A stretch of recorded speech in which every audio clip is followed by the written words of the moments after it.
Stage پر تشریف فرما ہمارے ملک کی لوک سبھا کے ممبر مہاراشٹر اورنگ آباد سے ممبر آف پارلیمنٹ بن کر کے جانے والے امتیاز جلیل صاحب، اسٹیج پر تشریف فرما دلت سماج کے نمائندے نٹو پرمار صاحب اور مجلس اتحاد المسلمین کے آج اس وقت اسمبلی الیکشن میں آپ کے حلقے گودرا سے نمائندگی کرنے والے مفتی حسن صاحب، ملکوں کے حالات کس طرح کے ہیں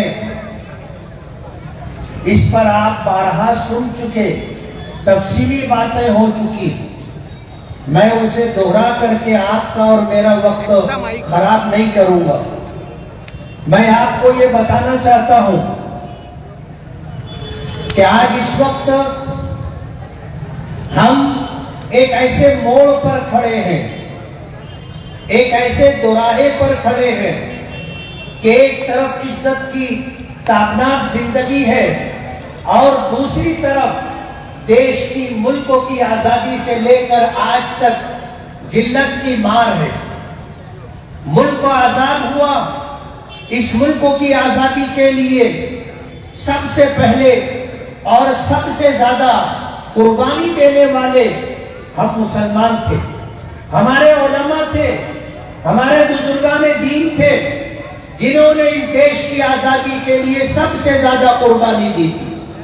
تاریخ اگر آپ نے پڑھی ہوگی یا تو آپ کو پتا ہوگا یہ دیش انگریزوں نے ہم سے چھینا تھا، ہمارے پرکھ تھے، ہمارے آباء و اجداد تھے جو اس ملک کے اوپر حکمرانی کر رہے تھے۔ انگریزوں نے بنگال سے لے کر کے میسور تک مسلمانوں کی حکومت کو تہس نہس کیا تھا۔ بنگال کے نواب سراج الدولہ سے نوابیت اور حکومت چھینی تھی۔ سلطان فتح علی ٹیپو ہندوستان کے دوسرے کونے میں انگریزوں سے وہ ٹکر اور مقابلہ لیا تھا کہ تاریخ میں لوگوں کو لکھنا پڑا سلطان فتح علی ٹیپو کا وہ تاریخ ساز جملہ کہ شیر کی ایک دن کی زندگی گیدڑ کی 100 سالہ زندگی سے بہتر ہوتی ہے۔ یہ دیش ہمارا تھا۔ جمعیت علماء 1919 میں قائم ہوئی اور 1930 کے بعد کانگریس پارٹی بنتی ہے۔ اس وقت ہمارے اکابرین علماء بزرگوں نے اس پارٹی کو ساتھ دیا اور دیش کی آزادی کے بعد برسر اقتدار ان کو رکھا۔ لیکن تاریخ اٹھا کر کے دیکھ لیجئے کہ جب یہ دیش آزاد ہوا اس وقت سے 40-45 سال تک بلا شرکت غیر کانگریس حکومت کرتی رہی، تنہا حکومت کرتی رہی۔ سچر کمیشن کی رپورٹ میں پورے دیش میں اور اس ملک میں بسنے والے تمام انسانوں کے سامنے یہ بات رکھی کہ آج ہندوستان میں مسلمان ہمارے دلت بھائیوں سے بھی زیادہ پسماندہ ہے۔ یہ حالت ہماری کس نے بنائی؟ ہم اس موڑ تک کیسے پہنچے؟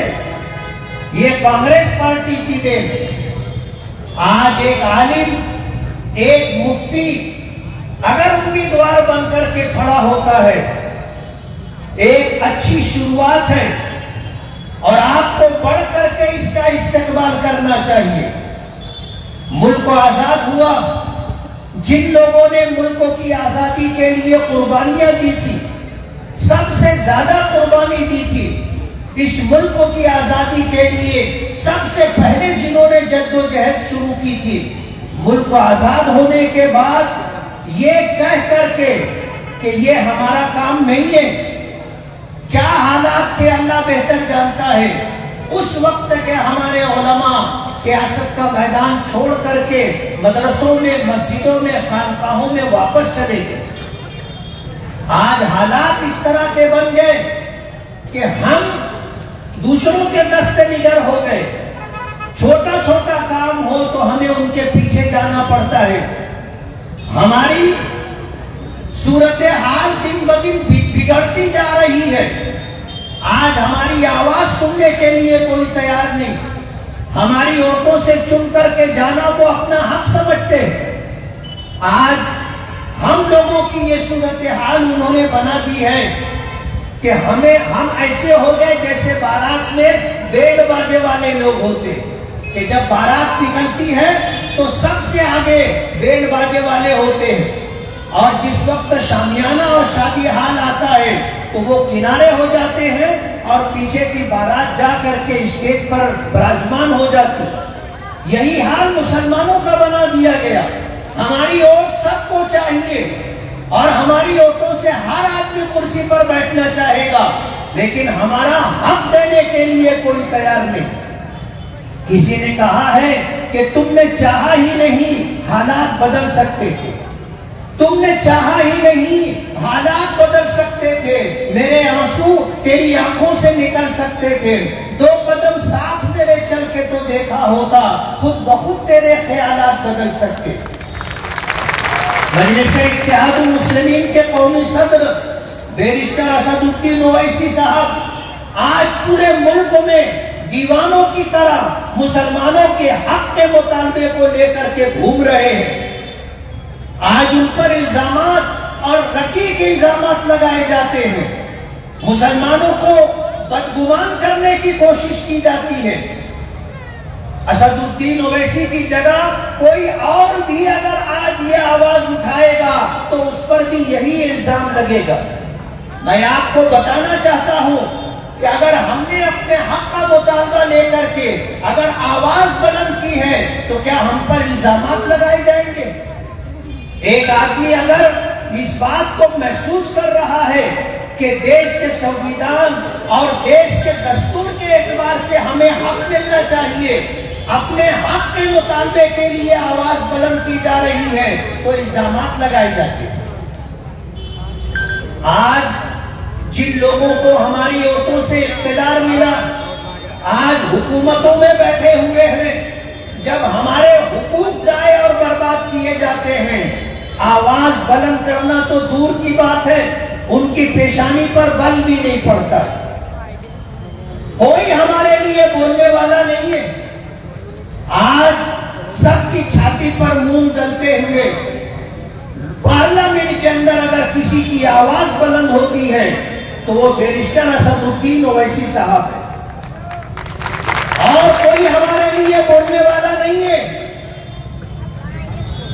آج اس وقت اس ملک میں ضرورت اس بات کی ہے کہ حق کی بات کرنے والے، حق کا مطالبہ کرنے والے، دستور اور قانون کی بات کرنے والے لوگ مقننہ قانون ساز اداروں میں پہنچنا چاہیے.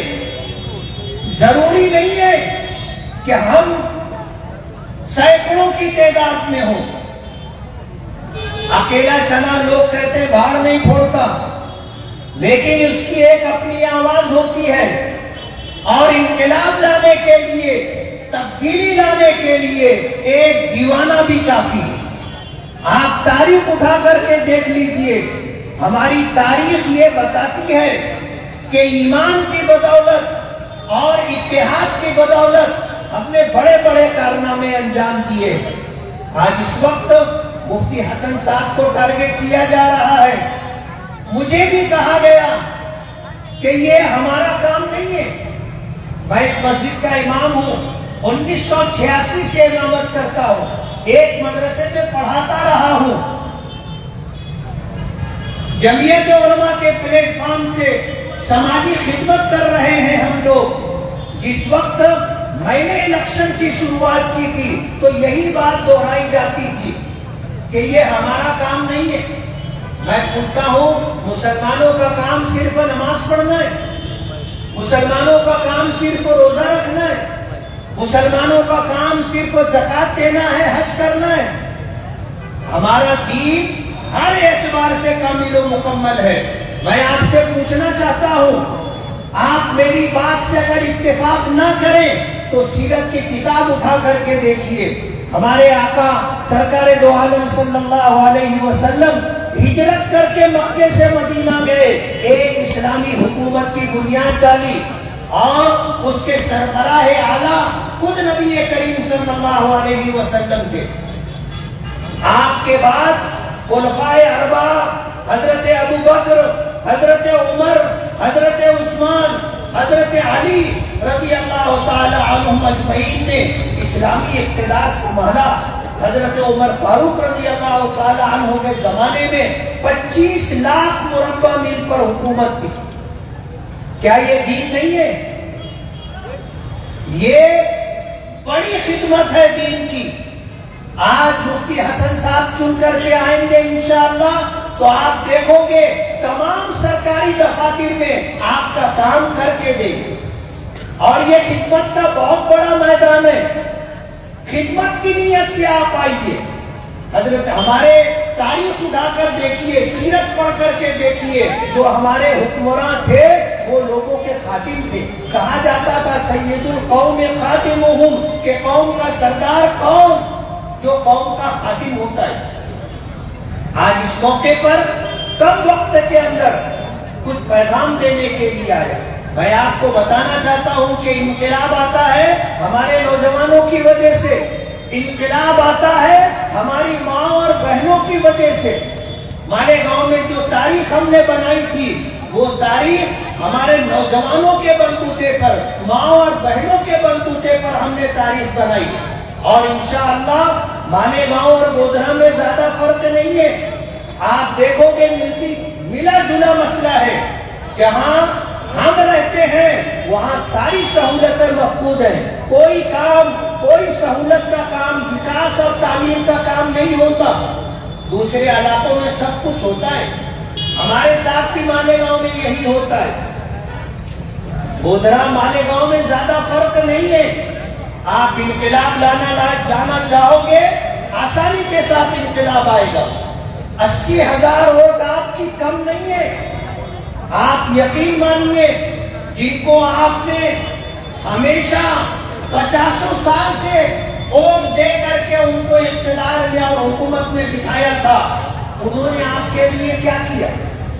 آزمائے ہوئے کو بار بار آزمانا بے وقوفی ہے۔ آپ اپنا نیا راستہ چنیے۔ کل آپ یہ نہیں کہہ سکیں گے کہ ہمارے پاس کوئی آپشن نہیں تھا۔ آج آپ کے پاس آل انڈیا مجلس اتحاد المسلمین ہے، انہوں نے یہاں پر اپنا نمائندہ دیا ہے۔ آپ اعتماد کیجئے، آپ بھروسہ کیجئے۔ آپ کا بیٹا مفتی حسن، آپ کا بھائی مفتی حسن، آپ اعتماد اور بھروسہ کیجئے۔ مجلس اتحاد المسلمین کو اللہ نے عزت دی، اور پورے شہر کے اندر مسلمانوں کو جانے دیجئے، ہر سماج اور طبقے کے لوگ۔ بڑی بات یہ ہے کہ پڑھے لکھے سنجیدہ لوگ آج ہمارے قومی صدر بیرسٹر اسد الدین اویسی صاحب کی وہ آواز جو پارلیمنٹ میں گونجتی ہے، وہ آواز جو سنویدھان کے دائرے میں رہتے ہوئے ہر ہندوستانی شہری کو اس کا حق دلانے کے لیے بلند ہوتی ہے۔ ہم وہ لوگ بھی سنتے ہیں جو ہمارے ہم مذہب نہیں ہیں، لیکن قانون کی بات، سنویدھان کی بات ہے، ہر ایک سنتا ہے اور فخر کے ساتھ کہتا ہے کہ میں ان کے بیانات، ان کی باتیں، ان کے بھاشن سنتا ہوں۔ آواز بلند کرنی ہوگی۔ ایک بچہ روتا ہے تو ماں اسے دودھ پلاتی ہے، آپ خاموش رہو گے کوئی آپ کا حق آپ کو دے گا نہیں۔ میں اس موقع پر یہ بتانے کے لیے آیا ہوں کہ میرے جیسا اگر کوئی شخص آپ کے درمیان کھڑا ہے اور امیدواری کر رہا ہے، آپ متحد ہو کر کے ووٹ دیجیے، انشاءاللہ کامیابی آپ کے ہمراہ ہوگی، اور آپ دیکھو گے کہ مفتی حسن صاحب چن کر کے آئیں گے تو انشاءاللہ آپ کو مایوس نہیں کریں گے۔ آپ کی آواز اسمبلی میں بلند ہوگی، آپ کے حق کے مطالبے کے لیے لڑیں گے، اور آپ کے علاقے کی تعمیر و ترقی کے لیے جدوجہد اور کوشش کریں گے۔ میں خاص طور پر اپنے نوجوانوں سے اور اسی طرح ماں اور بہنوں سے یہ گزارش کرنا چاہتا ہوں کہ انقلاب آپ لائیں گے، اور انقلاب آپ کے ذریعے سے آئے گا۔ جو وقت باقی ہے آپ کوشش کیجیے، آپ عہد کر لیجئے کہ ہمیں کام کرنا ہے اور اپنی آواز ہر ووٹر تک پہنچانی ہے، اور یہ کوشش کرنا ہے کہ ووٹر اپنے گھر سے نکل کر کے ووٹ دینے کے لیے جائے، اور مجلس اتحاد المسلمین کے نمائندے مفتی حسن صاحب کی نشانی وطن کو ووٹ دے کر کے کامیاب کرے اور ایک نئے انقلاب کی شروعات کرے۔ یہی گزارش کرنے کے لیے آیا تھا، اور انقلاب لایا جاتا ہے، جدوجہد اور کوشش کی جاتی ہے، تب جا کر کے تبدیلی آتی ہے۔ آپ اعتماد کیجئے، بھروسہ کیجئے، آپ کی آواز بلند کرنے کے لیے، آپ کے حق کے مطالبے کے لیے ہمارے یہ نمائندے ہیں، اور اگر آپ نے اتحاد کے ساتھ انہیں کامیابی عطا کی، انشاءاللہ آپ کو مایوس نہیں ہونا پڑے گا، آپ کو فخر ہوگا کہ ہم نے ایک فیصلہ کیا تھا اور اس فیصلے سے ہم خوش اور مطمئن ہیں۔ بہت بہت شکریہ۔